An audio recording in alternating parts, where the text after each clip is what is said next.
E quem vai responder é o especialista em estudos do sono, o Dr. Jorge Pinheiro, e recebemos também a Sueli França, que já passou por episódios de sonambulismo e vai contar como foi. Tudo bem, Sueli? Bem-vinda ao programa. Tudo bem, doutor? Tudo bem. Como vai? Bom dia. Sonambulismo, então, é uma questão importante, né? Eu não gostaria de ser sonâmbula. Sei lá, você já fez alguma coisa que você... Muitas coisas. Tipo o quê? Eu já comi dormindo. Isso eu também já comi dormindo. Eu não sou sonâmbula. Teve um episódio que uma amiga minha me lembrou esse fim de semana. Um beijo pra ela, Patrícia. Ela me salvou. Ela estava dormindo na minha casa, no meu quarto, e eu tinha um cordão com uma cruz de madeira.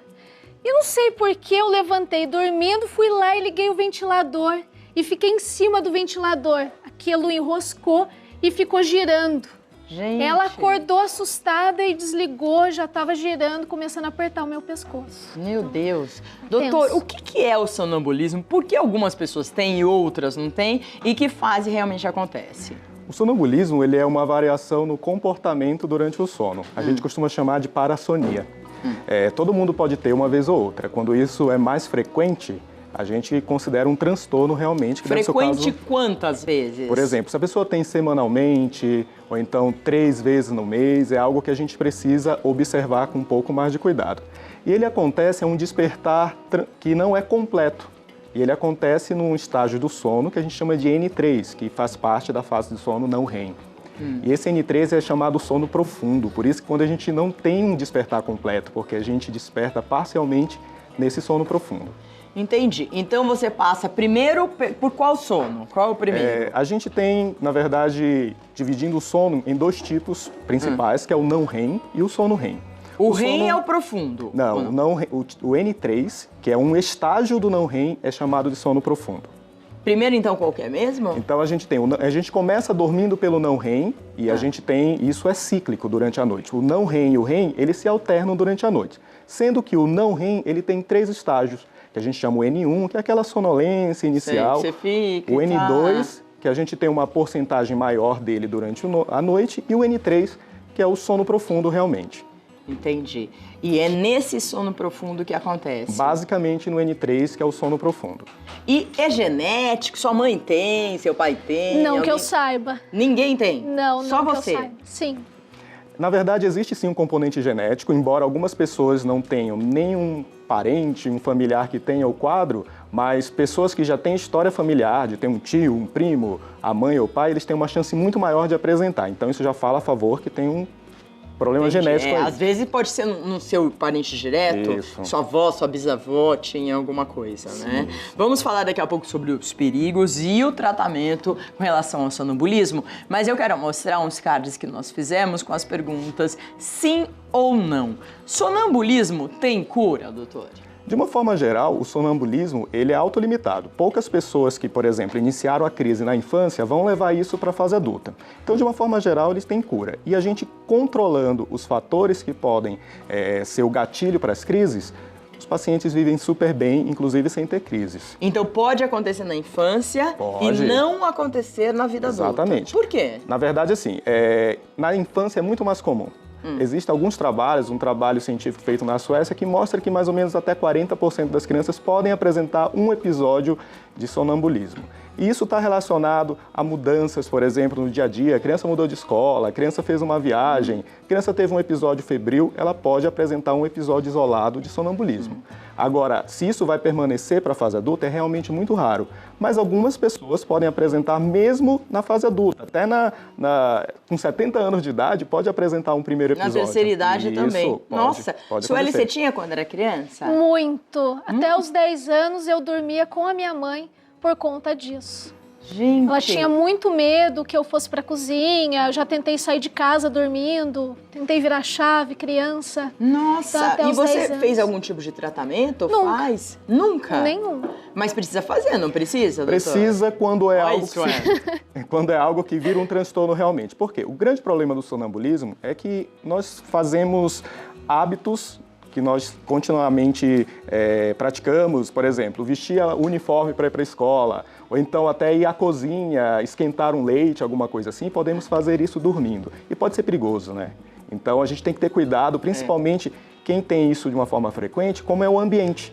Se a pessoa vai ter acesso à janela, à escada, a objetos pérfuro-cortantes, por exemplo. Então, isso tem que criar um ambiente seguro para quem tem o sonambulismo de uma forma frequente. E o que você tem alguma trava, algum nada? Atualmente, eu não costumo mais sair do meu quarto, abrir a porta e sair. Isso eu fazia muito quando era criança, adolescente, mas volta e meia, pelo menos uma vez por semana, e quando eu tenho algum problema no trabalho, alguma ansiedade, algum estresse, acontece de acordar e estar em pé no meio do quarto, estar sentado na beira da cama. Então você percebe que é ligada à ansiedade e estresse? Sim, no meu caso eu acredito que sim. E você não lembra nada que aconteceu? Você não lembra você acordando? Não lembra? Você levantando? Você não lembra nada? Já aconteceu de, por exemplo, eu sonhar que eu tô conversando, discutindo com alguém na verdade, e eu acordar e eu estar em pé e fazendo assim, gesticulando.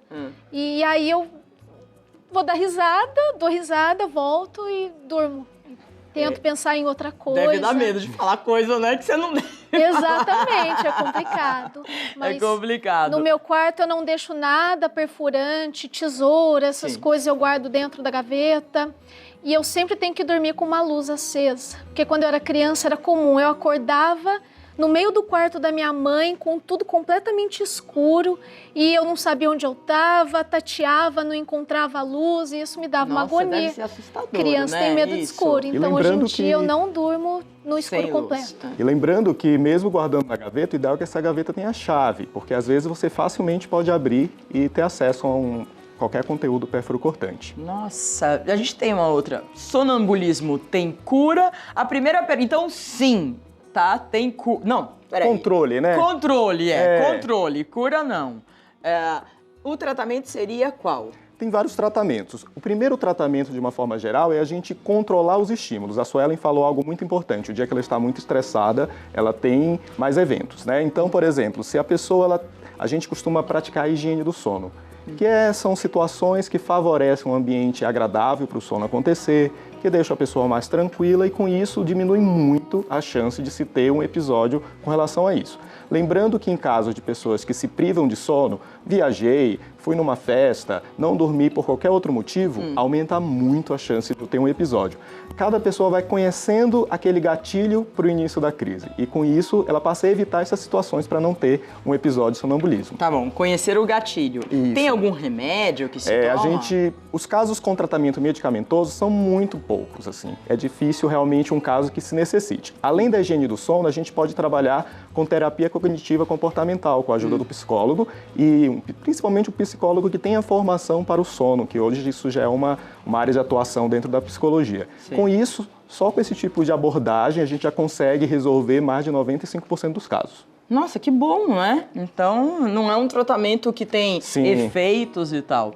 Olha, o sonâmbulo sofre crises todas as noites?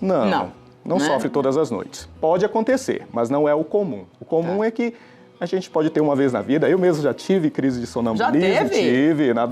Viajei com os amigos de faculdade, eles acordaram e eu estava olhando para a janela do 15º andar do hotel. Então é algo perigoso, né? Mas não quer dizer que eu levei isso para a minha vida adulta. Mas, de uma forma geral, não é comum ter todas as noites, não. É um caso extremamente raro. Qual a periodicidade que você tem?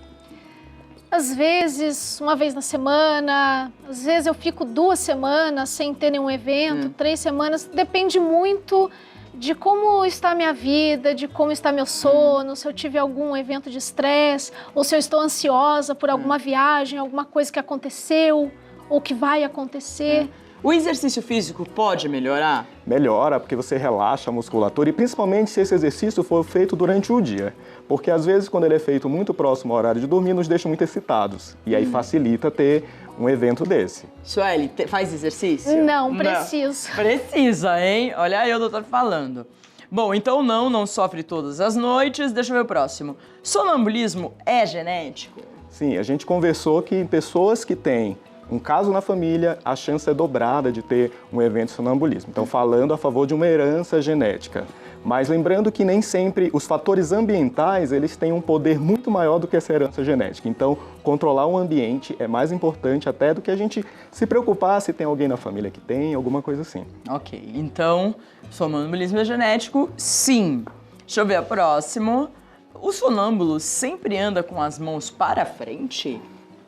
Não sei, Não, assim... não. Ah, porque mostram em filme, né? Às vezes em novela e Isso tal. é uma postura puramente teatral, de Sei. filme, né, cinema, mas não é isso. Na verdade, o sonâmbulo ele faz atitudes que são comuns no dia a dia, são habituais, né? Então, por exemplo, a criança às vezes veste o uniforme para ir para a escola, ou então busca a mochila que está ali perto, coisas do dia a dia. Tá. Então, não E fica necessariamente... de olhos abertos. Fica de olhos abertos, só que ela não tem a consciência disso. Então, essa consciência ela não está na sua ampla atuação. O que acontece é que o sonâmbulo, geralmente, a maior parte dos casos, ele não vai ter memória nenhuma disso. Ainda mais se, por exemplo, ele durante o episódio, a família conduz ele para a cama, ele volta a dormir normalmente e não lembra disso no outro dia. Então, é importante a gente entender isso, que existe essa questão teatral aí das mãos para frente, isso não é a realidade. E sobre acordar o sonâmbulo quando ele tá nesse transe, que eu posso falar? Na verdade, quando ele está no evento, né? Então, acordar pode gerar algum problema? Existe um mito, né, com relação a isso, que é se ao acordar a pessoa pode ter um ataque cardíaco, uma epilepsia, então tem diversas situações. Isso não acontece, mas o perigo de acordar, por exemplo, é que se a pessoa está numa escada, ela está numa janela e eu acordo essa pessoa durante o evento, pelo susto de se acordar, ela pode se machucar.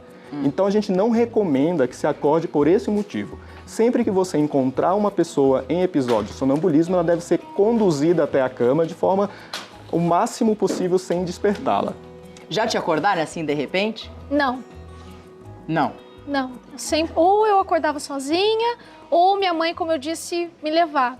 Só esse evento, por exemplo, que eu comentei da minha amiga, que ela me ajudou assim, e aí, no que ela me salvou do ventilador, aí eu acabei despertando. Mas assim, não, alguém nunca me pegou. Acorda, Sueli, acorda, isso nunca. Entendi. Quer dizer, ela deve ter o hábito de mexer no ventilador, mesmo acordada, e durante o sono ela fez isso com o colar, né? Que realmente poderia ser um risco enorme. Ligava a televisão alto, tudo isso. É? Meu Deus. Sueli, vamos fazer exercício aí pra gente ver se alivia esse sonambulismo. Quero agradecer ao Dr. Jorge Pinheiro, especialista em medicina do sono, Instagram, Dr. Jorge Pinheiro, Facebook, Dr. George, é George, Isso. tá? Não é Jorge, George Pinheiro, medicina do sono. E quero agradecer também a Sueli França, que veio aqui contar a história dela, não é, Sueli? Sim. Que é sonâmbula desde pequenininha. Sim, eu que agradeço o convite e fico muito feliz de estar aqui e conhecê-los. Ah, obrigada. Muito obrigado, Doutor, Maria. muito obrigada. Eu acordo, às vezes... Às vezes eu acordo, eu tô na cama, eu acho assim... Outro dia eu dei com um saco de amendoim. Mas acho que isso não é sonambulismo, não. Eu acho que é safadeza, que eu fico com fome durante a noite e aí eu não tenho controle. Acabo comendo. É o único momento que eu não tenho controle, é no meio da madrugada.